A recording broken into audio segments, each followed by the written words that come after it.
solo de pan vive el hombre, sino también de toda palabra que sale de la boca de Dios. Aleluya, aleluya,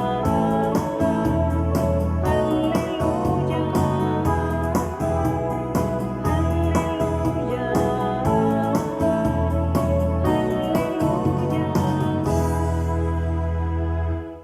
El Señor esté con ustedes y con tu espíritu.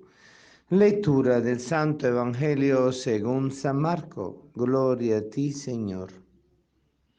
En aquellos días vio Jesús que lo seguía mucha gente y no tenían que comer. Entonces llamó a sus discípulos y les dijo: me da lástima esta gente.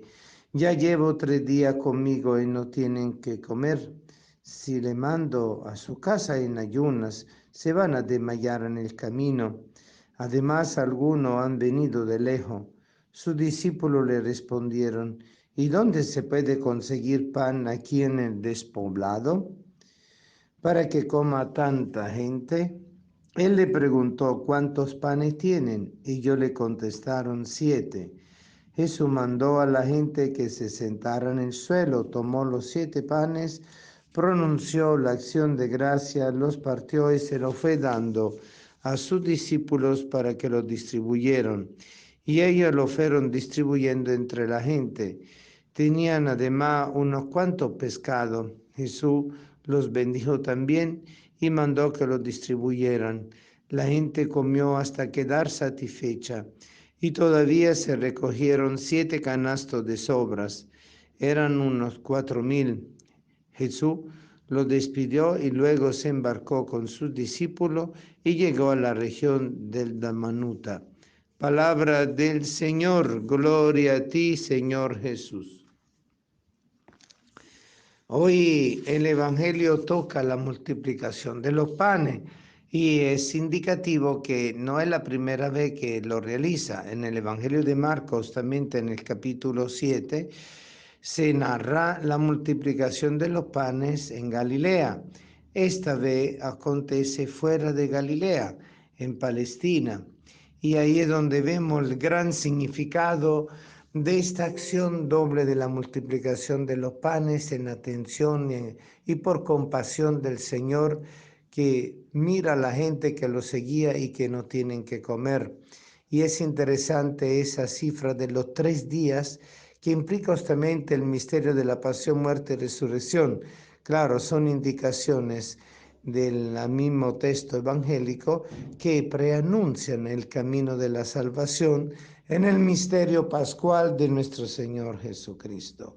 Él multiplica el pan para satisfacer el hambre, pero Él es la palabra del Padre. Él ha venido a satisfacernos a nosotros con Él mismo, que es la palabra del Padre, que no solo se escucha con los oídos y con el corazón, sino que se recibe en la acción de gracia de la Eucaristía. Y por eso Jesús preanuncia también la acción eucarística. ¿Por qué? Porque Él realiza la bendición de los panes, la acción de gracia. Y eso significa que Él hace un acto, vamos a llamarlo así, pre-eucarístico, preparando la Eucaristía, pero dentro de un marco increíble.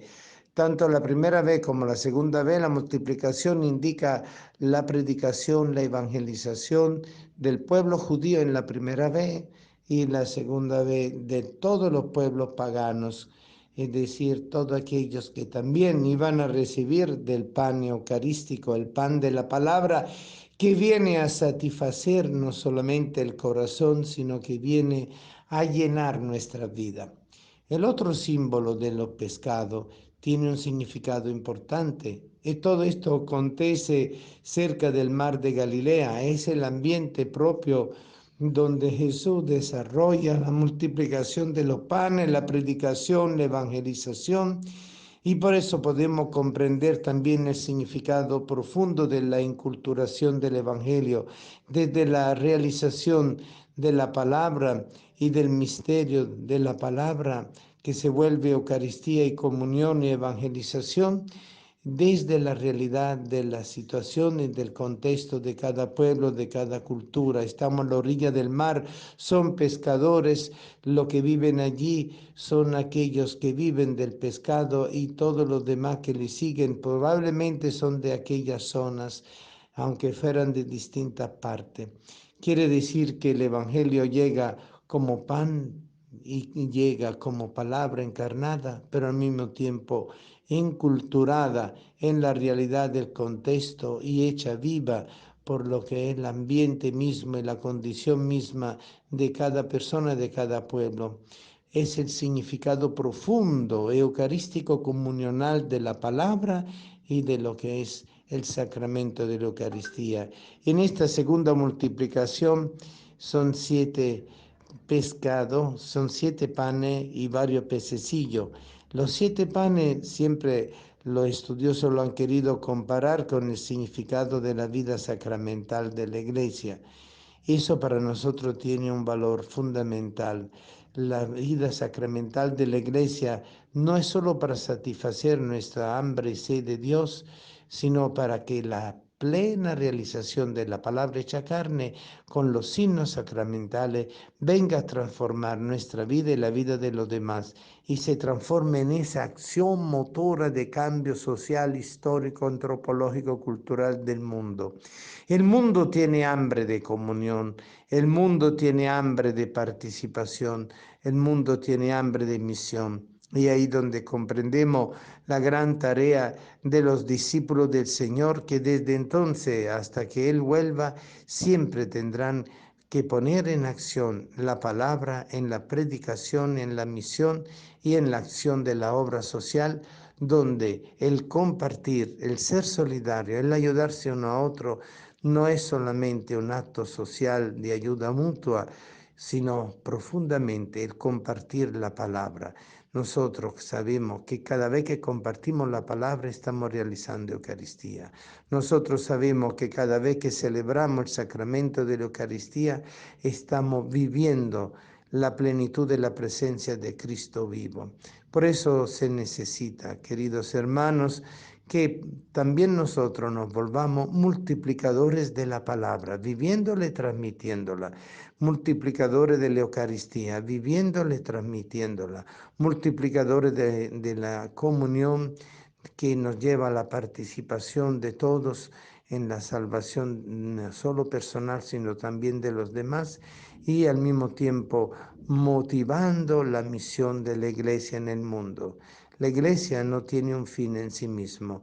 El fin de la iglesia no es ser una institución cerrada sobre sí mismo y autorreferencial, como dice el Papa Francisco, sino ser una iglesia en salida, una iglesia que promueve continuamente la incorporación de la palabra y la renovación continua a causa de y por razón de la palabra viva que es Cristo vivo en los signos sacramentales donde es Jesús que se hace presente entre nosotros y nos transforma a todos nosotros en miembros de su cuerpo, pero también para ser comidos, así como nosotros comemos a Él, Él nos come a nosotros. Y ese es el gran misterio. Y cada vez que el Señor nos come, así cuando nosotros lo comemos a Él, estamos entrando en esa intimidad de la compañía del Señor, de la presencia del Señor, pero en cada hermano, y así descubrir que la Eucaristía es el camino que va a salvar el mundo para todos los siglos hasta que Cristo vuelva, hasta la celebración plena de la boda del Cordero, del esposo con la esposa, Cristo esposo y la iglesia esposa. Y nosotros somos la esposa de Cristo, iglesia triunfante de Dios en el mundo. Pero para eso hay que tener hambre de la palabra de Dios y buscarla. Amén.